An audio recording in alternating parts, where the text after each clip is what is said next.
রাধা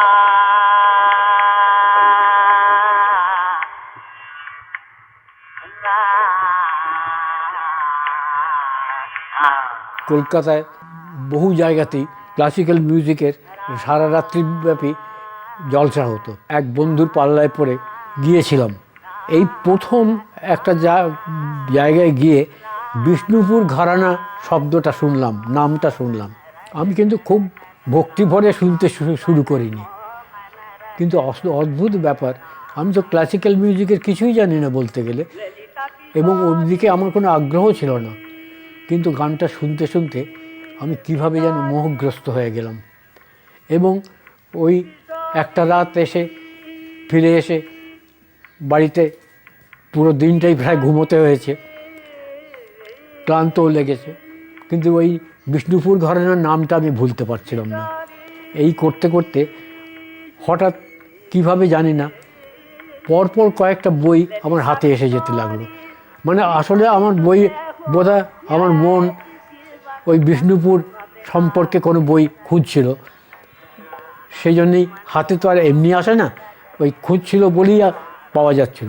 পরপর জিনিসগুলো আমার কাছে এসে যাচ্ছিল, এবং সেই বইগুলো পড়তে পড়তে আমার হঠাৎ মনে হলো এটা শুধু বিষ্ণুপুর ঘরানার ইতিহাস নয়, এটা সমগ্র মোগল আমলের শেষ পর্যায়ের একটা ছবি, যেখানে এই শুধু বিষ্ণুপুর বলে একটা জায়গা ইতিহাস নয়, এর সঙ্গে জড়িয়ে আছে প্রায় পুরো বাংলাদেশের ইতিহাস। এই ইতিহাসটার গন্ধ পেয়ে আমার এমনি ইতিহাসে একটু আকর্ষণ বেশি, আমি পড়াশুনো আরম্ভ করলাম, এবং এই পড়াশুনো করতে করতে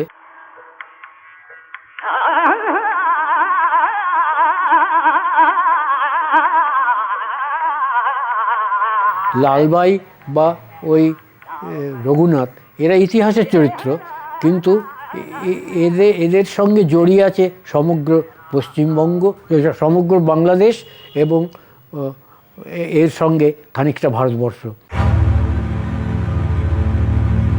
তখন একটা অস্থিরতার দিন চলছিল। আমরা যখন কলেজে পড়েছি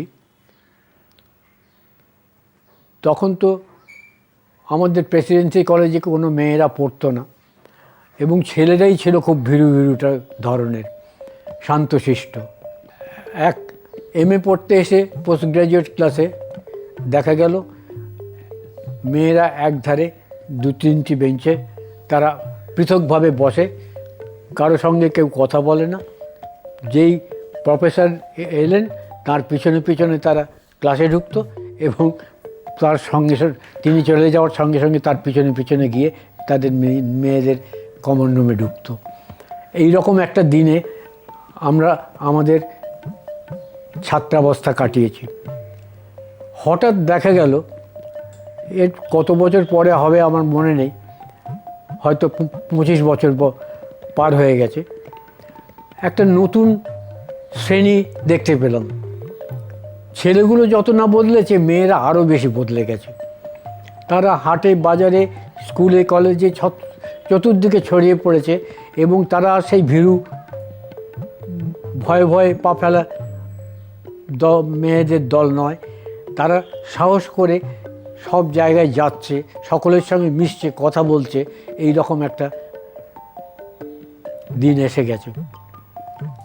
আর সঙ্গে সঙ্গে রাজনীতিও অনেকখানি তাদের প্রভাবিত করছে, সকলকেই করছে। এর থেকে আমার মনে হলো যে এই যে বদলে যাওয়া নতুন সমাজটা, এদের নিয়ে লেখা উচিত। লিখতে গিয়ে আমি নিজেই অবাক হয়ে গেছি যে কীভাবে এখনই উপন্যাসটা লিখে ফেলেছিলাম। সেটা কিছুই না, একটা হাওয়া বদলের ছবি। আমাকে অবাক করে দিয়েছিল এই যে তারাশঙ্কর বন্দ্যোপাধ্যায়ের মতো লোক এখনই পড়ে প্রশংসা করছেন, প্রেমেন্দ্র মিত্র প্রশংসা করছেন, অন্নদাশঙ্কর রায় প্রশংসা করছেন। আমি তো অবাক হয়ে গেলাম যে এই সব যাদের রেগে যাবার কথা এই ধরনের উপন্যাস দেখে, তারা প্রশংসা করতে আরম্ভ করলেন। আরও অবাক হয়ে গেলাম যে আমাকে রবীন্দ্র পুরস্কার দেওয়া হলো এই এখনই উপন্যাসের জন্যে।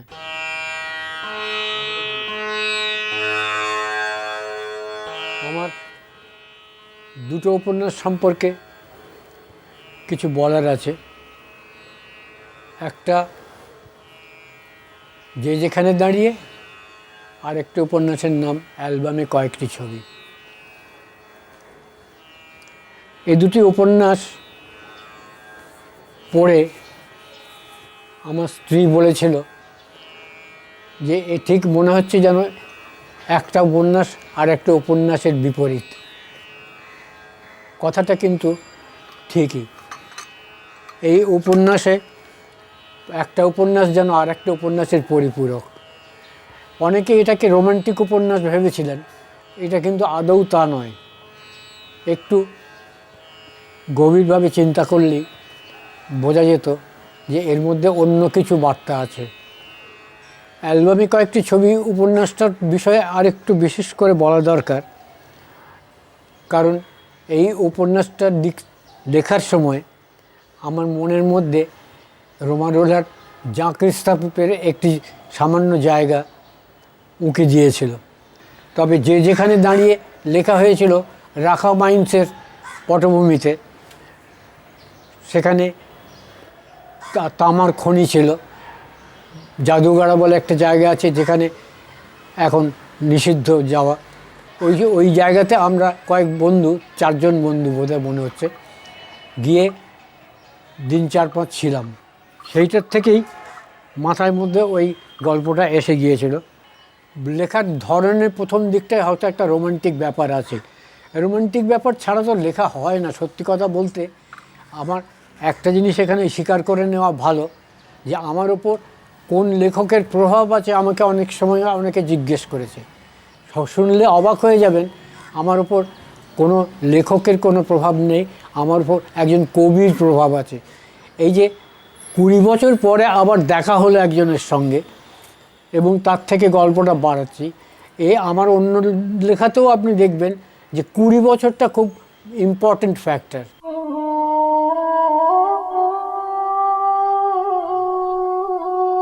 জীবন গিয়েছে চলে আমাদের 20 বছরের পার, তখন হঠাৎ যদি মেঠো পথে পাই আমি তোমারে আবার, হয়তো এসেছে চাঁদ মাঝরাতে একরাশ পাতার পিছনে, সরু সরু কালো কালো ডালপালা মুখে নিয়ে তার, শিরিষের অথবা জামের, ঝাউয়ের, আমের।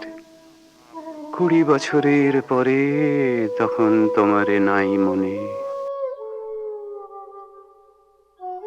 আমার উপর সবচেয়ে বেশি প্রভাব কার জানেন? জীবনানন্দ দাশের। ওর কবিতার আমি মুগ্ধ পাঠক ছিলাম, এবং ওর যখন মহাপৃথিবী কবিতার বইটি বেরোয়, পূর্বাশা প্রকাশনী থেকে ওটা বেরিয়েছিল, হ্যান্ডমেড কাগজে ছাপা, তখন কাগজ পাওয়া যায় না বলে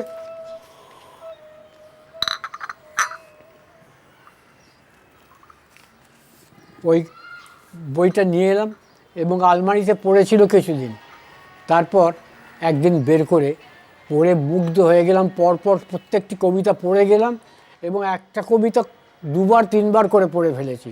আমার লেখার মধ্যে সত্যি এখন স্বীকার করছি যে সবচেয়ে বেশি প্রভাব কিন্তু জীবনানন্দ দাশের।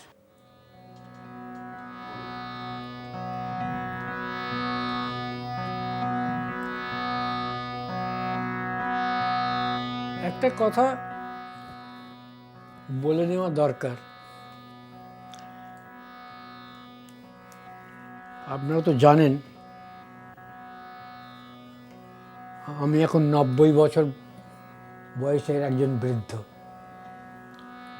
লিখে আসছে সেই 20 বছর বয়স থেকে। এই দীর্ঘ সময়ে কোনো লেখক একই বিষয় নিয়ে তো লিখতে পারে না।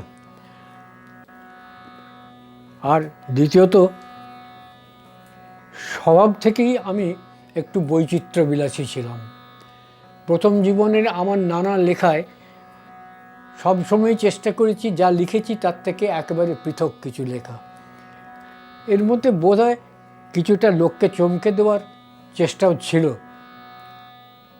কৃত্রিমতা কিছুটা ছিল না এ কথাও বলবো না,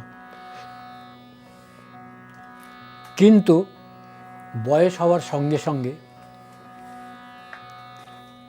আমার ভাষা যেমন ক্রমশ পড়লেই দেখতে পাবেন কি গল্পে কি উপন্যাসে বদলে যাচ্ছে, এক এক সময় এক এক রকম ভাষা আসছে, এবং বদলাতে বদলাতে আমি যেন ক্রমশ খুব সহজ সাধারণের দিকে, স্বাভাবিকের দিকে চলে যাচ্ছি।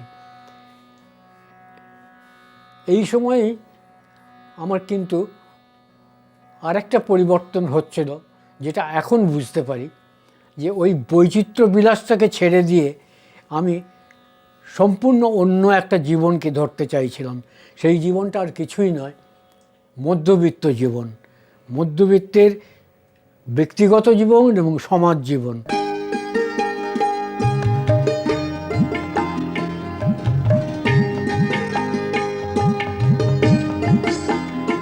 আর বৈচিত্র্য বিলাসে ভালো লাগছে না, তখন মনে হচ্ছে যে মধ্যবিত্ত মতো এত বৈচিত্র্য বিলাস তো আর কোথাও নেই। মধ্যবিত্ত মানুষের জীবন যে কত রকমের হতে পারে, কত রকমের সম্ভাবনা তার মধ্যে রয়েছে, কত রকমের আঘাত, কত রকমের দুঃখ, কত রকমের আনন্দ, এ আর কোথাও নেই। এরই প্রথম উদাহরণ হচ্ছে খারিজ।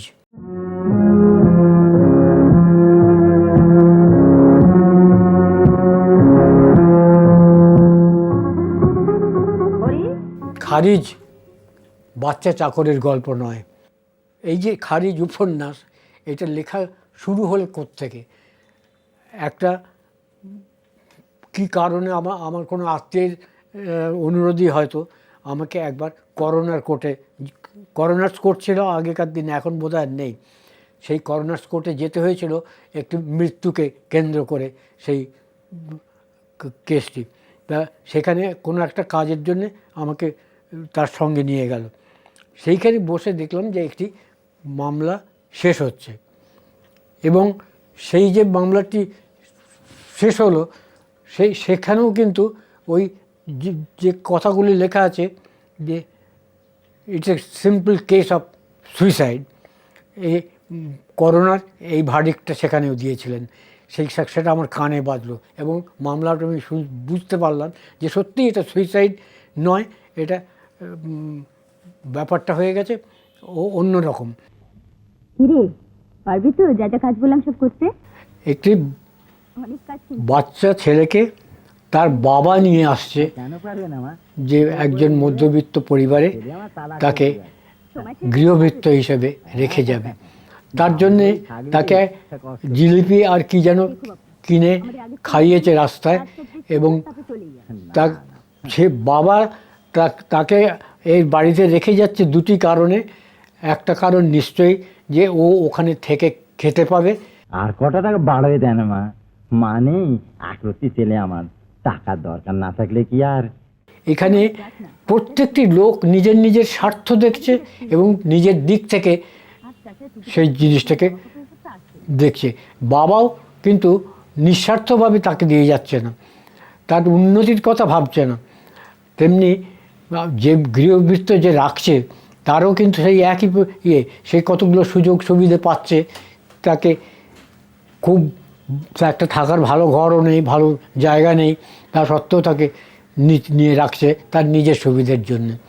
এই যে একটা সাধারণ ব্যাপারের মধ্যে দেখা যাচ্ছে যে সমস্ত সমাজের সঙ্গে জড়িয়ে আছে, এর জন্য আমরা প্রত্যেকে দায়ী। এটা কেউ একজন বিশেষভাবে দায়ী এটা কিন্তু মনে হয় না। এমনকি এখানে শিক্ষামন্ত্রীকেও দায়ী করা হয়েছে, যে এই ছেলেটা জানে না যে ঘর বন্ধ করে কাঠকয়লা বা কয়লার উনুনে একটু উত্তাপ পাবো, শীতকালের দিনে একটু তাপ পাবে বলে সে এইটা কাজটা করে দরজাটা বন্ধ করেছে, তাতে সে মারা গেছে। সে তার নিজেরও ধারণা নেই যে মারা যেতে পারে। আমি এখানে মধ্যবিত্ত যে পরিবার রেখেছে সেও কিন্তু জানে না যে সে কোনো অন্যায় করছে, সেও নিজের দিকে কিছুটা যেমন স্বার্থ দেখছে, তেমনি সেও ছেলেটাকে খেতে পড়তে দিচ্ছে, কিন্তু আমরা এমন একটা সমাজের মধ্যে রয়ে গেছি যেখানে আমরা সকলেই দায়ী, অথচ কেউ বুঝতে পারছি না যে আমি দায়ী।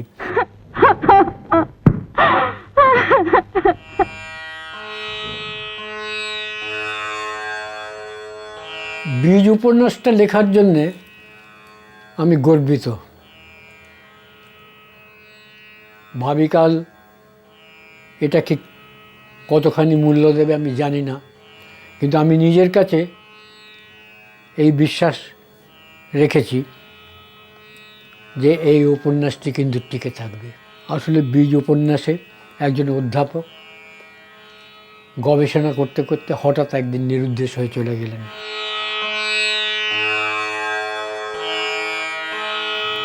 লোকের আগ্রহ নিশ্চয়ই স্বাভাবিক, যে তাকে চতুর্দিকে খোঁজা হচ্ছে, হয়তো কোথাও পাওয়া যাবে, হয়তো তাকে শেষ পর্যন্ত দেখতে পাবো। আমার কাছে কিন্তু তার কোনো মূল্যই ছিল না। তিনি ফিরে এলেন কি, তাকে পাওয়া গেল কি না, বা কী কারণে তিনি অদৃশ্য হয়ে গেলেন, এগুলো খোঁজার দিকে আমার প্রশ্ন ছিল না। আসলে এটা একটা প্রতীকী উপন্যাস। এখানে আমি একটাই জিনিস দেখাতে চেয়েছি, যে আমাদের এই যে সভ্যতা, এতকালের সভ্যতা, এটা অনেক কিছুই হারিয়ে যাচ্ছে, এর মধ্যে অনেক জিনিস হারিয়ে যাবেও, সেটাই স্বাভাবিক। কিন্তু আমরা সবসময় চাই যে সেই মূল্যবোধ, সেই পুরনো দিনের জিনিসগুলো যেন আমাদের মধ্যে আবার ফিরে আসে, যেন থাকে।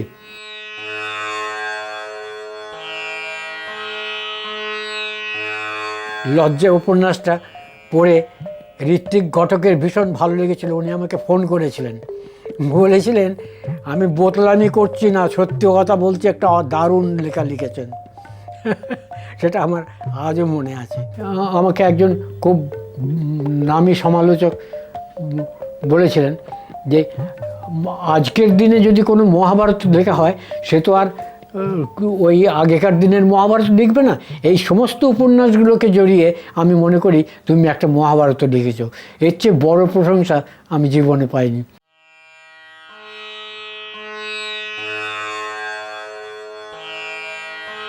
এই যে খারিজ থেকে শুরু করলাম, এটা কিন্তু আমি ক্রমশ মধ্যবিত্ত জীবনে ঢোকবার চেষ্টা করছি, এবং এরপর থেকে আমি যা কিছু লিখে গেছি দেখবেন যে প্রত্যেকটার মধ্যেই আমি মধ্যবিত্ত জীবনকে ধরবার চেষ্টা করছি।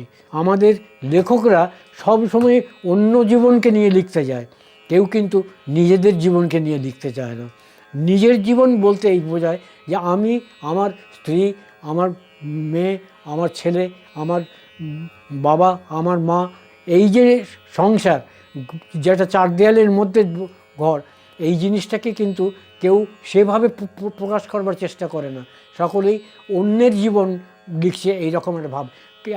আমি কিন্তু চেষ্টা করছি যেন আমি আমার জীবন লিখছি। আমি মধ্যবিত্ত জীবনকে নানা অ্যাঙ্গেল থেকে দেখবার চেষ্টা করেছি। খারিজ